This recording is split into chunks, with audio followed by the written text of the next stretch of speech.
All righty, here we are, and excited for this conversation. This is kind of a continuation since last week, really 2 weeks ago, and last week, where Coach Hightower and I kind of started out this conversation on how can men handle conflict with grace. And we've got Chris, Jason, Dr. Vibe here, so this is going to be a great conversation and kind of move through. And I think it's important that we begin to get here because we have to be willing to have conversations. If we don't, we will never shift the way we are operating in this world because we will continue to live in separate bubbles unless we're unless we're willing to find common ground. I have no clue where the woman thing came in here. Actually, I do, because I have this thought that's my wife is texting me about. I don't agree with what you're saying, or something like that. And not what I'm saying, but a post that got posted, and I shared it with her because it's just an interesting thing. So if we get there, we'll get there. And if we don't, we won't. But let's get in here where we are. So let's get it started. See you in a moment. When I am asked to speak, I embrace the calling. It is my responsibility to make sure to leave everyone inspired to elevate in all aspects of life. In the 26 states and 10 countries, it has been my energy that is infectious and magical. The impact elevates everyone to new heights. It's time to conquer our challenges. Relationships across the board, communication gaps, fear of the unknown, limited beliefs, and all that holds us hostage in life. The path to power is peace, and peace is the power to live by. The unique perspective that I bring to the table inspires all, professionals, executives, students, coaches, and athletes, to reach their highest potential. That is why I, Sid McNairy, am known as the secret weapon. Whether it is tackling mental health issues, success in business, or winning at life, every moment counts. Get ready to receive the tools to win. It's time to win at everything. Let's connect today. Peace. Hello, my name is Miles. Discover a powerful journey of resilience, purpose, and spiritual growth in the autobiography of a human by Sid McNairy. In this compelling autobiography, McNairy shares the personal challenges and triumphs that shaped his path to success while offering insight for professionals seeking deeper meaning and balance in their own lives. Drawing from his experiences growing up Catholic, participating in indigenous vision quests, and studying the Buddhist path, he reveals how diverse spiritual traditions ultimately guide us toward the same destination: connection with the Creator and our highest selves. Through practices such as meditation, yoga, and spirit medicine, McNairy demonstrates how life's victories and hardships can become opportunities for growth, self-discovery, and lasting peace. The autobiography of a human is more than a memoir. It is an inspiring reflection for professionals striving to align purpose, personal development, and inner clarity. Available now on Amazon, this transformative story invites readers to reflect, grow, and step confidently onto their own path of self-discovery and peace.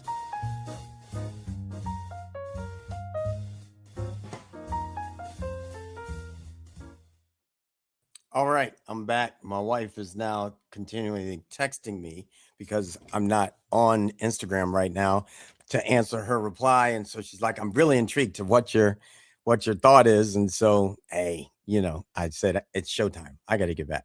And so here we are. I've got Chris, Jason, Dr. Vibe. What's up, fellas? How's everybody? Good. Outstanding. What's going on, gentlemen? Hey, what's going on? Pleasure to meet you, Jason. You too. I love that haircut, baby. Thank you. It says shine and fine, baby. Shine and fine. God only made a few perfect heads. He put hair on the rest of them, baby. I received that 150%. And I don't know what Sid's doing. He's keeping himself covered. Well, come on, join the. Oh, he puts the cap back on. I mean, I'm just. It's not the Cap brothers, and we got the Bald brothers. Yeah, the cap's on the top, the shine on the bottom. That's right, baby. Well, I got shine, but it's underneath there.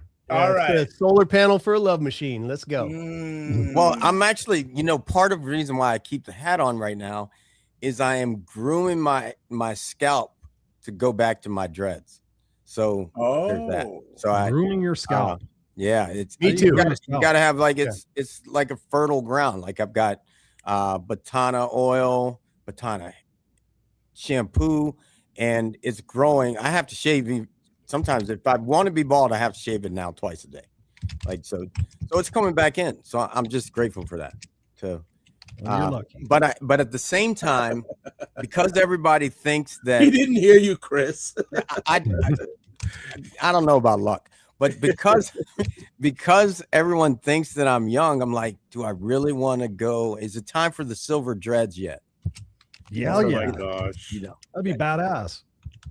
Yeah, I'm thinking about doing the same thing. I think I'm going to look great with silver dreads. Yes, sir. I'd love it. I'd love it. It'd be cool. Be the Silver Dread Brothers. All right, so here we are. We've had this conversation, and 2 weeks ago, Tony said something which led to Chris saying something, which led to Jason's name coming up based on a post. And for me, this conversation is like Jason and I, we've had hardcore conversations. Hell yeah. Like we just go in like that hard. Like we come from different perspectives.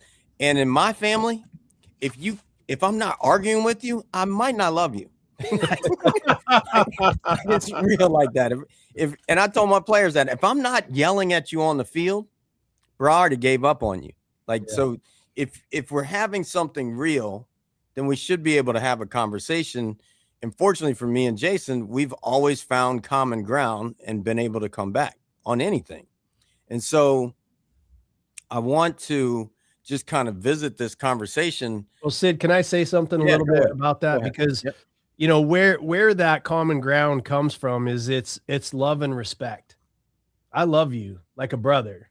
You know, I respect you for the man you are. We've spent time together. We broke bread together. I feel the exact same. I feel the same exact way about Christopher. And we have wildly divergent opinions. And I'm sure as soon as I get to know Dr. Vibe, I'm going to love him too. I'm going to start out. I love you now, Dr. Vibe. So if you start out from that perspective, and then you can have any kind of conversation, because I know that I'm having a conversation with somebody that I already love. I'm not coming at somebody. None of you want to hurt me. I don't want to hurt any of you. And so we can have any conversation that floats around the. Are we going to get pissed at each other? I don't get mad. Like I only have one feeling. It's buried under a mountain of unresolved issues anyway, you know, so you're not going to hurt my feeling. And, you know, and I realize there's no way for us all to have the same perspective. None, no way. And I enjoy when you and I go at each other, Sid. I love it.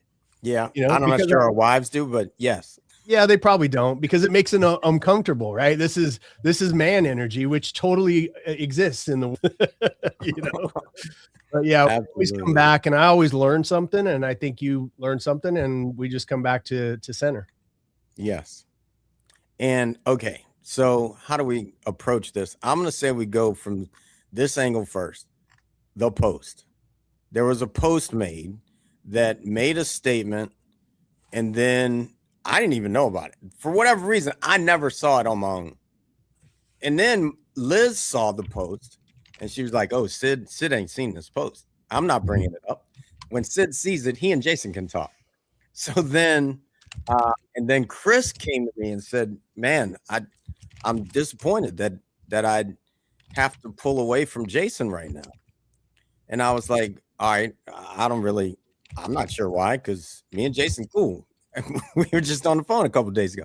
And then the post came, and I was like, all right, well, I'm just going to circle back to Jason straight up, because I feel like that for me, when I first got introduced to this concept with Lululemon, no gossip. That is a Lululemon flatline. And now that doesn't mean that you can't talk about something to someone you need to clear up your heart. But then to keep it from being gossip, you say to that person, all right, you got 24 hours to talk to them, or I have to, or I just became part of the gossip. So for me, I just dive right in. Like, okay, let me talk to Jason, see what's going on with this post. And then we got clear, and we're still here, even though I had to do something for myself. had nothing to do with Jason, like for myself. And what came of it was I'm about to sign with a top 5 publisher. I can't allow anything. Like, I don't care which side of the polls it's on. I don't want them to dig into me and say, okay, this contract stops because Sid's on that side of the fence.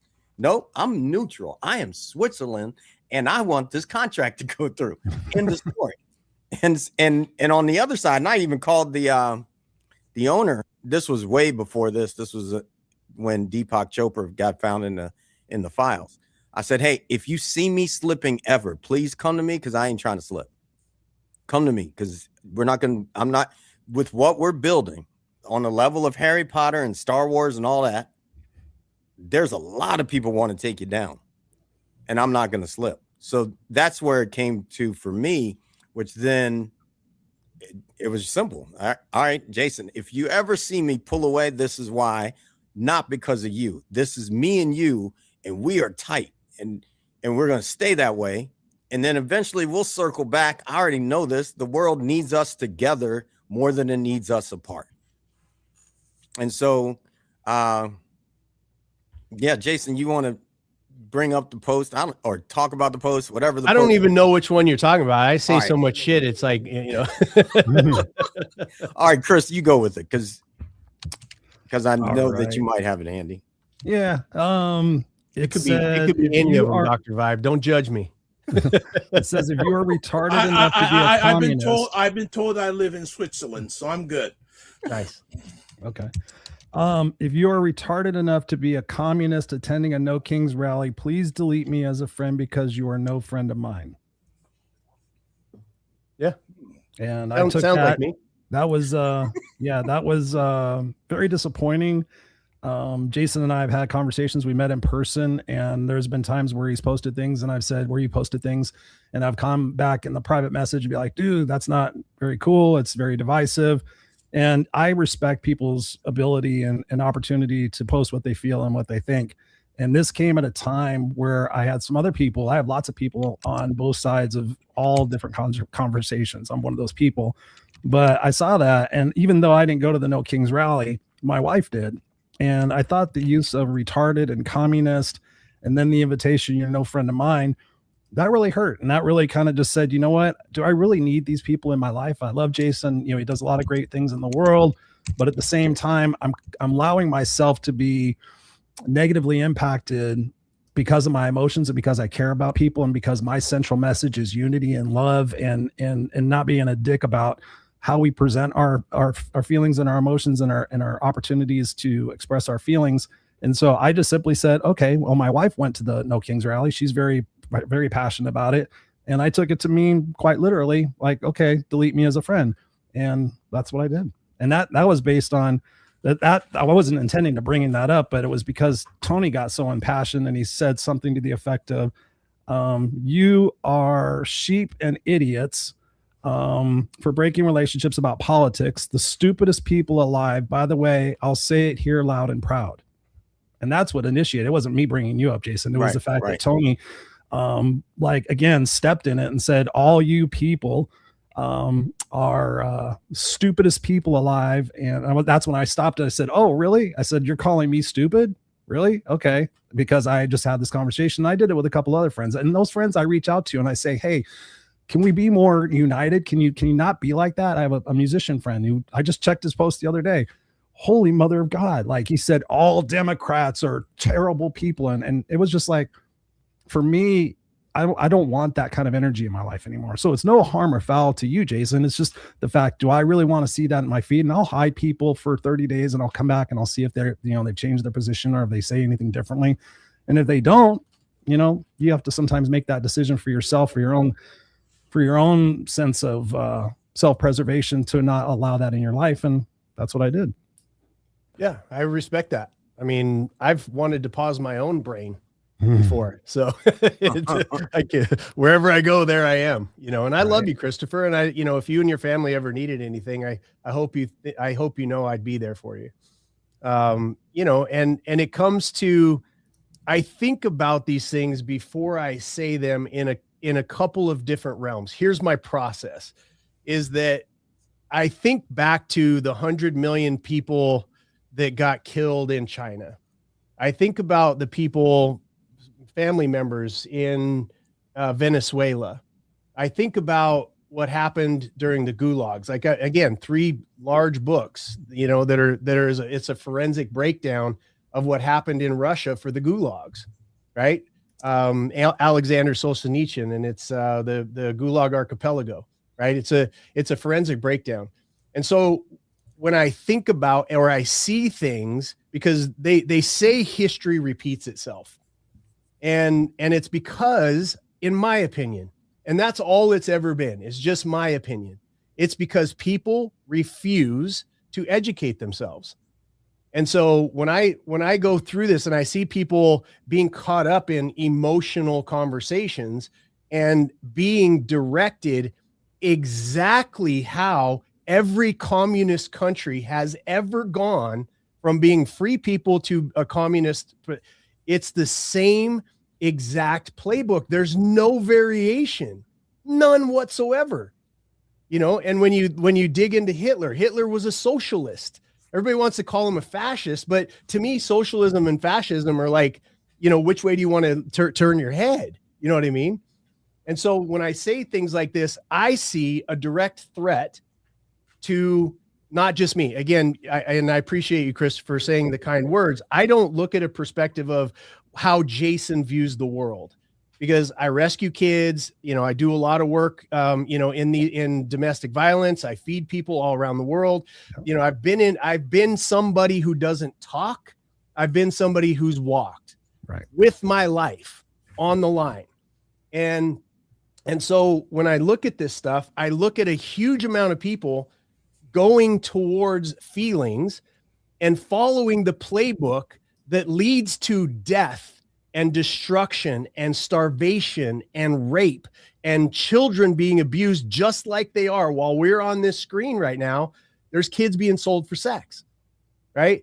And so I see that, and then I watch a party, okay? A party. Not everybody. Your wife is brilliant.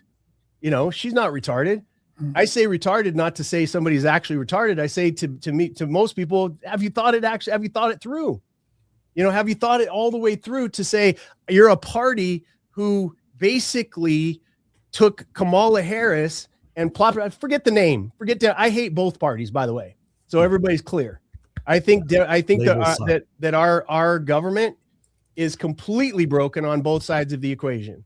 Agreed. But at the end of the day, I see that and I go, you guys literally put a kingship. You took Biden off the table. And I'm like, Biden ran his race. He got the votes that he got. He should be the ones, in the place. I didn't like him. I didn't agree with a lot of stuff he was doing, but literally plucked him out and put her in. There's no more kingship action than that, right? So that's where that comment came from. I'm not somebody who really cares what anybody thinks about me. I do the best that I can to bring, when I find somebody that I love, and Christopher, I love your heart. There's nothing, you could pause me, delete me. You could call me an MF-er behind my back. I don't care. I know your heart. Thank you. And so, when I post those kinds of things, there's also 100 other things that I posted in there about rescuing kids and doing all the other stuff that gets no attention because, people want to be divisive. I'm very passionate about this country of mine, which is why I supported Sid. Right. I'm very passionate about this country remaining free because in a lot of aspects, we are the last bastion to protect the vulnerable in the world. I watched it happen in Venezuela. Those people cheered us. I watched it happen in Iran. I've got Iranian and Venezuelan friends that are so happy that we've done what we've done, and that's kind of the good side of America where I go, do I want an interventionist war? No. Do I want this? Do I want? No, I don't want that stuff. But if I can step in to save or not save, but protect, that's what I'm going to do. And I don't care about politics. And so I just wish more people could do their research and really understand that if it feels good, it's probably going to take your freedom away from you. That's kind of my explanation of it. And again, brother, like I said, I would be there in a heartbeat if you and your family, your wife, your kids needed anything. Thank you. I believe you. Especially that cat. Yeah. Let me, I got my dog poking my cat right now. And then I'm going to go to Dr. Vibe, and a couple things that came up. And there's a question that's in the chat, and Jason, you kind of answered part of what you do, because I know what you do. So the question was, what are each of you doing to create change? And we'll get to that in a moment. But first, I wanted to, as we're sitting here talking, what I will say, because this is the beginning of the men's circle, where we'll eventually, I'm going to move it back to November, where we will have a men's gathering. And I'm moving it so that I can get all you all here to make sure that happens. And where we're having a men's gathering, and what I will say, the first and foremost, if people are watching, this is what conflict looks like on a higher level. Everyone listened to Chris.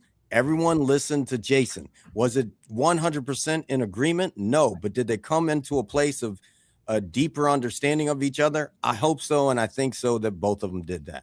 The second thing I'll say that came up, feelings.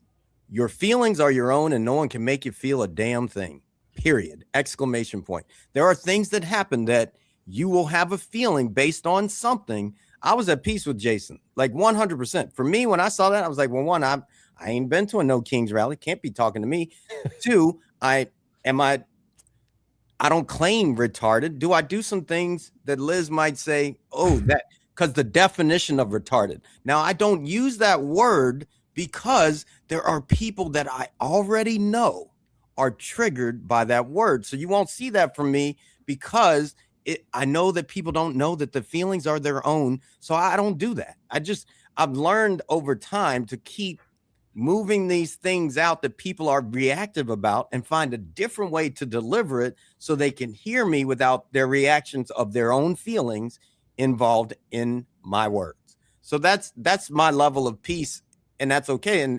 And I would imagine, because I know Jason, in this moment, he may cancel that word unless he's sitting with somebody that he knows can handle that word. And that's okay. We are all here learning, or we wouldn't be here on earth. Mm-hmm. Right? So that's the second thing. Oh, I already hit the third one. It was the word retarded.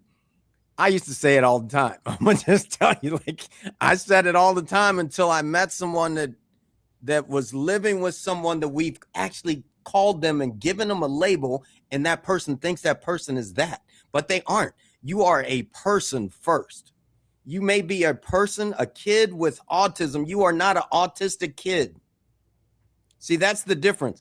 I don't get hung up on the label, so it doesn't bother me. It's not my feeling anymore. I'm not sitting here in a place that I get triggered.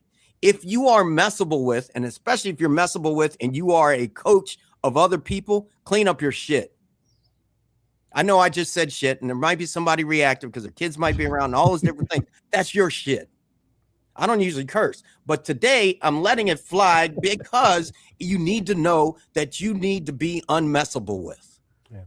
Because the world will take you out all the time. The world ain't set up. The world ain't set up to be nice. Like, and if a word can trigger you, there's some strength you need to build, right? Especially only if you're going to want to be a leader or whatnot. I mean, you can feel however you want to feel, to your point, but I'm just telling you, if I had to react to every single thing that I had people wanting me dead. I've gone up against the cartel, beheading videos sent to me because we're breaking into the, breaking up their sex rings and their money from selling these kids, and the Bloods, the Crips, like they're all I bet you're not going to hurt my feelings, because love is sacrificial.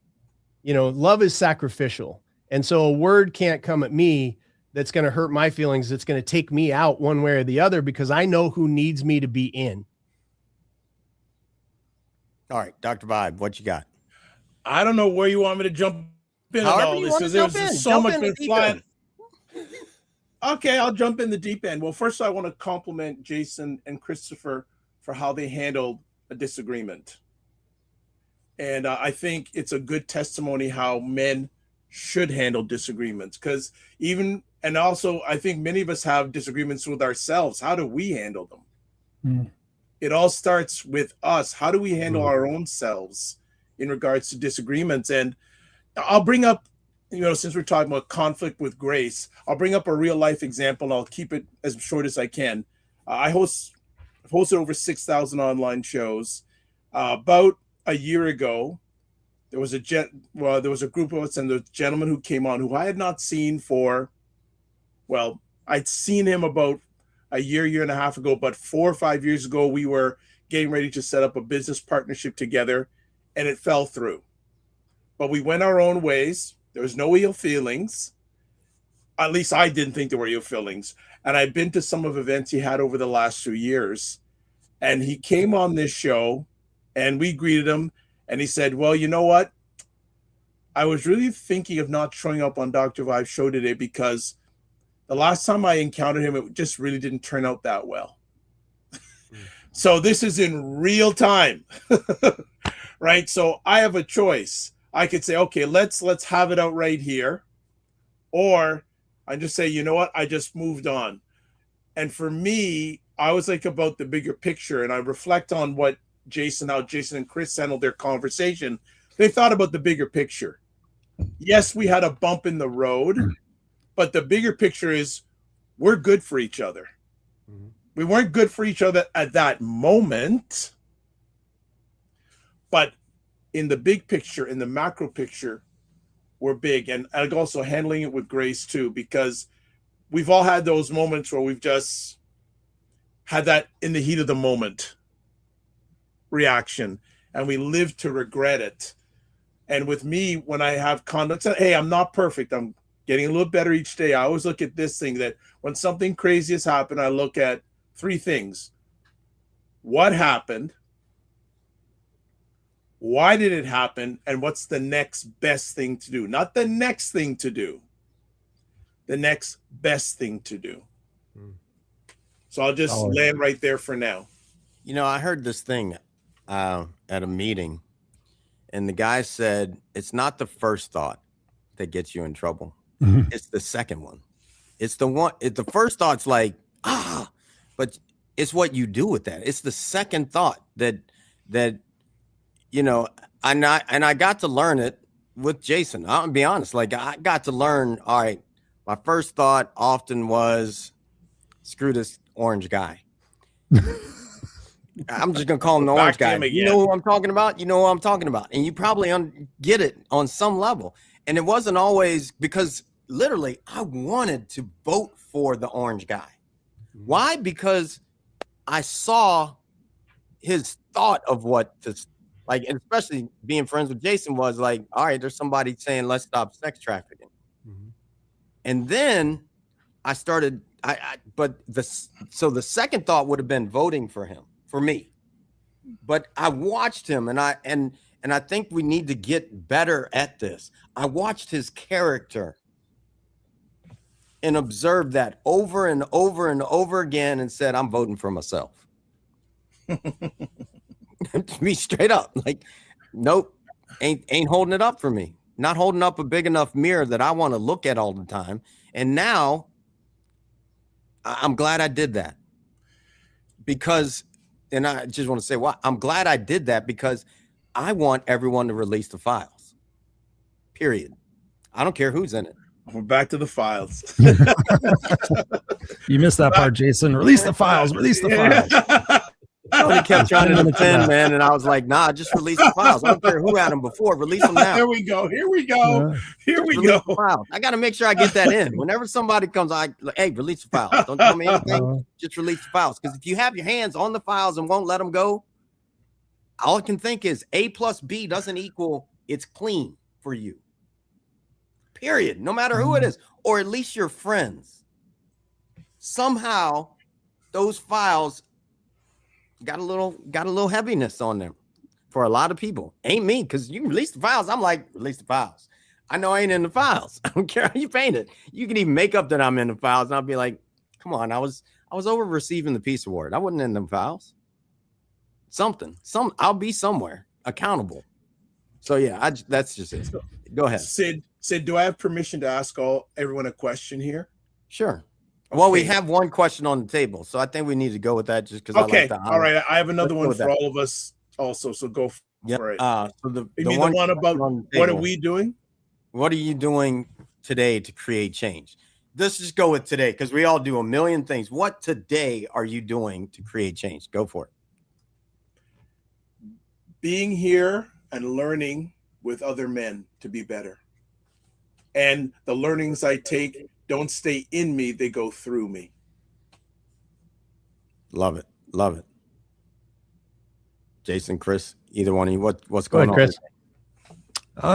Today, every day I wake up and I set the intention to use my words and my actions to make this world a better place. And so each day I decide that there are 3 actions that I'm going to take in order to do that, to facilitate that, whether it's doing a social media post, whether it's doing a video, whether it's interacting with somebody live and in person to make them smile or make them think, to be the conduit to help us form more unity, less divisiveness, and to make a difference in my son's life. And for me to continue to learn and grow on this journey, as we've been saying here before. So that's what I'm doing is constantly thinking about how can I make this world just a little bit better in the moment that I'm in order for that to create a ripple for other people to experience that. And then when people have those experiences, I just ask them to pay it forward. And so my hope and my goal is that I could get everybody in the world to do one nice thing for somebody else and have that become a stepping stone for more community and more unitedness rather than the dividedness. Because at the end of the day, when we try to divide what's going on, that creates a lot of hurt and a lot of pain for people. And like Jason said, I wear my heart on my sleeve. I love humanity. I know people from all over the world and all different backgrounds and things of that nature. And I see a lot of people hurting. So whatever I can do to make people not hurt and make people feel better, that's always my intention and my goal every single day. So much so that when I go to sleep at night, I review my day and I think, what am I most proud of today? Did I live my legacy to be able to make this world a better place for who I am and what I do? Did I fight for what's right and what's fair? And so that's really the ripple that I send out every single day. And I'm proud to say that 99% of the days I achieve that. Awesome. Go ahead, Jay. I do a lot of stuff, but at the end of the day, I think that 2 things. I fight bullies in any way that are shape that I find them. And I find that the people whose feelings get the hurt the most and the easiest are the biggest bullies. And I've also worked really hard to bring the like even that statement, I have no regret, just so everybody understands. I have no regret about that post. I'm not taking that post down. There's probably a time when I'm going to post something like that again in the future. But it's a pointed place of putting information out that immediately to me separates victims from false victims. That's one of our biggest issues that we have in this country right now is who is a victim. Is a victim somebody who gets called the wrong gender? Does it hurt their feelings? Do we want to do that on purpose? No. But is that person a victim? I work with victims, women, and I know my numbers, right? There's 10 million children being trafficked for sex or labor in this world. 10 million. It takes $3,400 per child to rescue them on average. Every 11 minutes, a woman's being beaten in her own home, right? Every 4 seconds, somebody dies of starvation in this world. Victimhood is when someone takes something away from you that you no longer have control over. A child that is being raped is a victim. A woman who's being abused in her own home. And I get a lot of people, they could choose to leave. Look, I grew up with a mom that got beat, right? She tried to leave. He'd hold the family at gunpoint. He'd beat the shit out of me. He'd kidnap one of us. He'd hold my grandmother at gunpoint until she'd come back. And then, when you look at the very basic, we have enough food on this earth to feed everybody. That's a control and a distribution problem. And so those people, they're not choosing to live in the country that they're living in, on the block that they're living in. They're not choosing. There's a selfishness or a lack of attention to actual victims. And people who get upset over being called a name or being, all these other things, what they're doing is they're being extraordinarily selfish in their own mind. Everybody's got problems. Everybody's got problems. Everybody's got issues to deal with.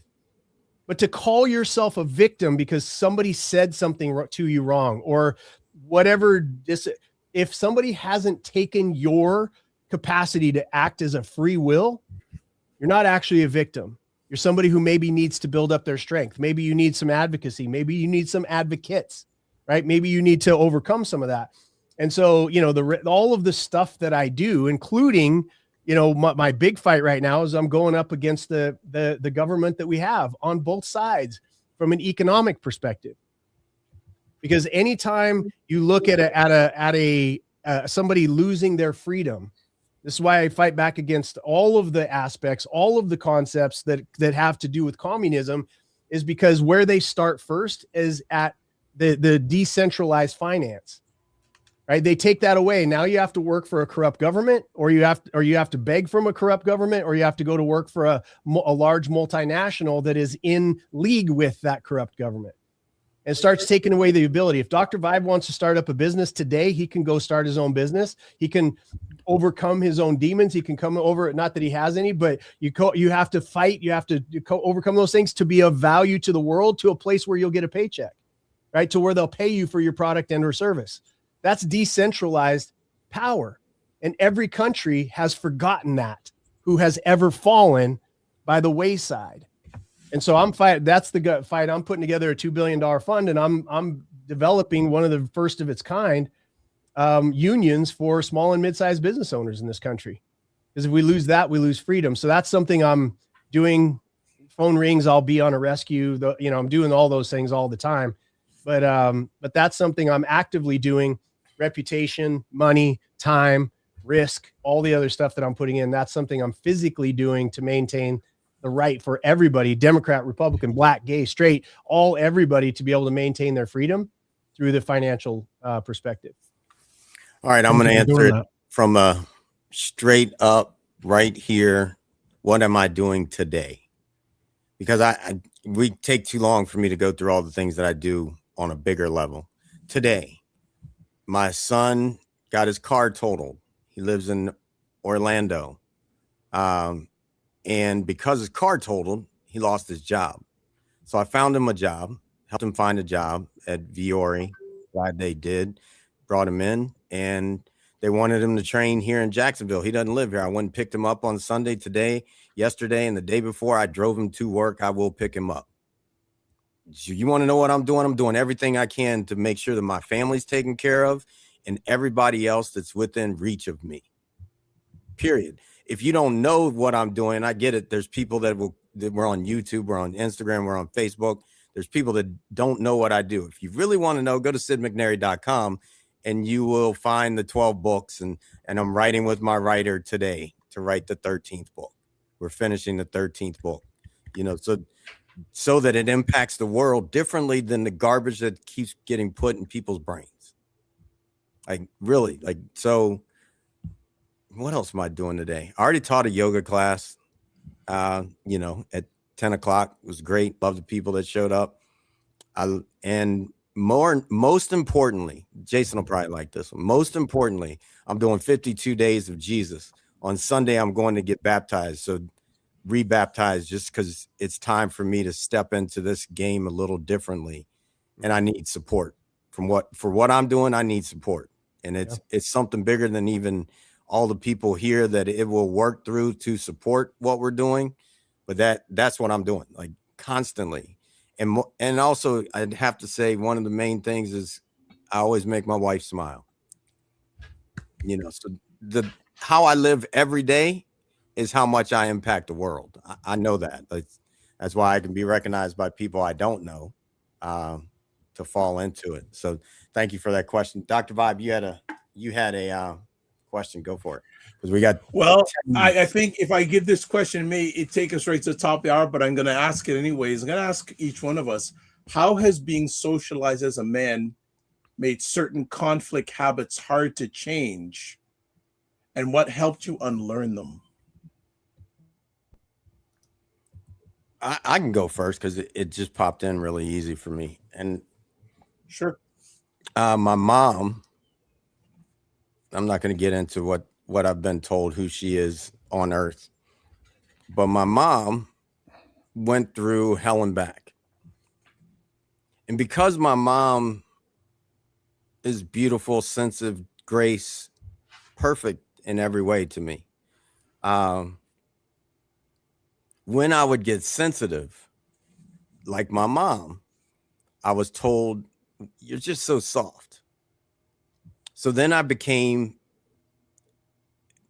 angry, got in a hell of a lot of fights, boxed in college. Athletically, that's what made me at 14 get taken to England to play, because I was physical. Like, it made me, which was great on the field. But then some of those places were that extreme as a man, living up to that man of me, to be the warrior, to, all right, don't screw with me because I'm coming after you. Like, it's real for me. Like, that's a real thing that birthed the peacemaker, because I began to see that wasn't working after 2 divorces and a couple other relationships, and then wanting to make sure that this one went well, that she could keep smiling every day after we got married. I had to learn to squash that and still have it active. If you come in my house, you ain't making it out. Like, be real with you. But so I still have it, but it was this learning. And then I had to like right now, I'm even working on that even more. I'm working with this guy. They call him the Don in the rap game, but he's also a heavy duty coach from a spiritual level.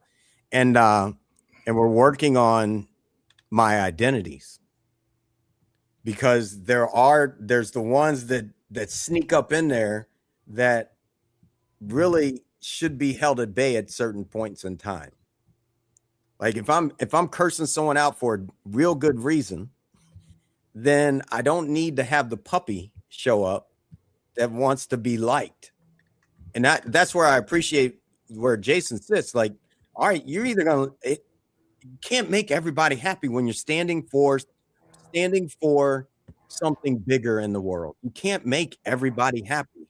We had two planes of how people voted for the presidency, almost split in half. So you can't make everybody happy, but you have to stand somewhere, and that's just where it is. Jesus, 2 divorces. That's because you ain't ever been married to yourself. All right, I'm gonna pass it at that. So yeah, anybody, go for it. Thanks for that question, Doc. Dr. Vibe, can you repeat the question one more time? I want to make sure I understand. Absolutely, no problem. The question is, how has being socialized as a man made certain conflict habits hard to change, and what helped you unlearn them? That's an interesting question for me, because I was raised by my mom. I didn't really have any male influences in my life at all. So I got to see things a lot from the female perspective, and I've never been a big fan of labels. When you label something, you put it into a box. And so I've looked at things in terms of being a person, being a human being, and conflict resolution and things of that nature. I learned early on, because my mother always had to be right. She was very condescending, very attacking, threatening, just not in a positive way. So from a very early age, I read books like How to Win Friends and Influence People. So it became very much a passion of mine to seek first to understand and then to be understood. And so in terms of conflict resolution, I think in my personal, my professional life, it's been really to understand what is at the root of the situation that perhaps we're having a disagreement about, and then being able to look at it in terms of what possibly I can do to adjust my perspective on that, to see their point of view, not necessarily agree, but to understand and see their point of view. And that's something I pride myself on being able to do. But as far as like a stereotypical man and the things that come with that, I don't see that a lot in myself. I see myself as a person who really tries to come through life through the lens of love, through the lens of understanding, empathy, and in points, I guess, if you want to stereotype it as a man, getting frustrated or get aggravated or feeling violent or things of that nature. At that point, I just ask myself, what am I making this to mean about me? So I think because of all the work I've done on myself, both in therapy and workshops and coaches and self-development books and all the different things I've really dedicated my life to, that I've found that that's one of my strengths, is being able to not react as one would be for a stereotypical man, or what sometimes would be conditioned in us as men from our father figures or other male role models, because I didn't have that really growing up in my life. And in some ways, I wish I had that in my life, because in some points, I didn't do a great job at defending myself, right? Or I might have been too soft in a situation or allowed people to take advantage of me. But I still look at it as terms of, okay, in each situation, I've learned something about myself and I've been able to carry that forward, so that now being a dad, having that influence on my son's life, being there and teaching him about, okay, what it means to be a man, but what also it means to be a person, is something that I'm working through and really dedicating myself to show him, okay, here's what men do. We hold the door open for people. We take responsibility for people who are less able to defend or take care of themselves, things of that nature. But it's constantly a work in process. But I'm grateful for the situations that I've had in my life, because they have allowed me to diffuse a lot of situations that could have gone in a very explosive manner, both things that I was involved in or things that I was a witness to. I hope that answers that. Yeah. Beautiful. Jason? I'm very interested in what you have to say, actually. Hold on. I asked, and you're going. You go first. Okay. Yeah, I was raised by a guy who was extremely violent. Busted my nose 18, 19 times. And went to prison for attempted murder of me and my mom when I was 17. Like, I was raised by an incredibly violent man. And I would get beat up so bad that I'd get locked in my room while my face was healing. And, there's these pictures of me when I'm growing up with my nose on different sides of my face. It's kind of hilarious now if I look back on it. But I look at that like it was the greatest gift that I ever received, because he taught me exactly what I didn't want to be. My grandma, when I get locked in my room, she always made sure that I had a Bible. And I wasn't religious back then. Now I'm very much a believer in Christ and follow that as much as I can. But I read that Bible as a series of stories and not from a religious perspective. And it reiterated, oh, these are good men in the Bible. David, did bad things. Ultimately, he defeated a Goliath and then became a bad person and, did bad things and then came back to the grace of God. Like it was all in there, those stories about men, and it left open the one door that we all need, which is the word grace. Because all of us are going to fall short. All of us, we're going to fall short. And so we look to our lives. Is it the fruits of the Spirit, which number one is love, and love is an action. Love is when you all of us men on this screen can look back at a time in our life when somebody loved us so much that it hurt us. It felt bad in the moment. There was correction involved. Right. And that's where love, I think we misinterpret that. Oh, free love. Everybody's happy all the time. No, love can be, Sid calling me up and going, hey, Jason, straighten your shit out on this, 'cause it's not lining up with who you are. And I go, that doesn't feel very good, but I know Sid loves me. And so let me look at that perspective. If I don't respect somebody, I'm not going to even care. Like, I get that online all the time. I don't care what you think of you. You don't know me, So, and then the second one is joy, right? Am I demonstrating joy in my life, or am I constantly stressed out and taking it out on my wife and on my kids? Joy takes a lot of masculine energy to embody all day, every day. That's my home. Obviously I get pissed. Obviously I get sad, obviously. But then the third one of the fruits of the Spirit is peace, which Sid has been a fantastic teacher of. It's not something I ever sought out. And even he and I had that conversation. He's like, whoa, how do you do peace? I don't freaking know. It's not something I even care about. right? Yeah. The first time Jason said to me, "Hey man, I love you, man. Seem like we're the same, man. Iron sharpens iron. We're both warriors." Yep. But I don't get down with this peace thing. Yeah. That's it. Because I'm like thinking, and now I understand a different version of that because of our discussions back and forth. I was like, I don't care about peace because I don't care when we're going through a door with bulletproof vests on and all the stuff that we got to do. I am not thinking peace.